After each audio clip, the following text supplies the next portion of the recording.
La généralisation de l'utilisation de la langue amazigh s'accélère. Après l'annonce de la consécration de Yenayaer comme fête légale, les autres institutions de l'État se mettent à l'horloge amazigh. Ainsi, désormais, tous les départements ministériels, les institutions de l'État, qui ont traîné la patte dans ce domaine, se précipitent pour se conformer à la nouvelle réalité. Tous leurs textes vont être désormais traduits en tamazight. Pour cela, toutes ces institutions ont demandé l'aide et l'assistance du Haut-Commissariat à l'Amazighité, qui dispose de l'expertise nécessaire dans ce domaine. Jusque-là, seuls les médias officiels et l'Assemblée populaire nationale ont fait des efforts. Les discours du président de la Chambre basse du Parlement, ainsi que les informations de l'agence officielle APS sont traduits en tamazight.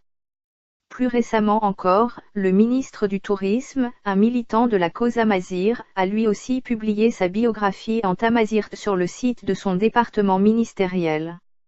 Les autres départements, y compris celui de la jeunesse et des sports, qui est un grand militant de la cause amazigh, n'ont pas fait d'efforts nécessaires dans le sens de l'utilisation de tamazight dans leurs publications. Mais comme par enchantement, tout s'est accéléré. Les émeutes de la semaine dernière en Kabylie ont commencé à faire bouger les lignes. Pour montrer la bonne volonté des autorités, le ministre de la Jeunesse et des Sports, El Hadi Ould Ali, a prononcé son premier discours officiel en tamazight en pleine manifestation. Une preuve que lorsque la rue bouge, les politiques suivent.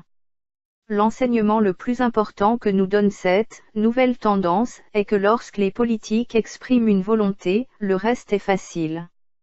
C'est la preuve que jusque-là, les blocages sont venus des politiques et non du terrain. Face à la volonté du peuple, puis des politiques, rien ne peut arrêter la marche de l'histoire.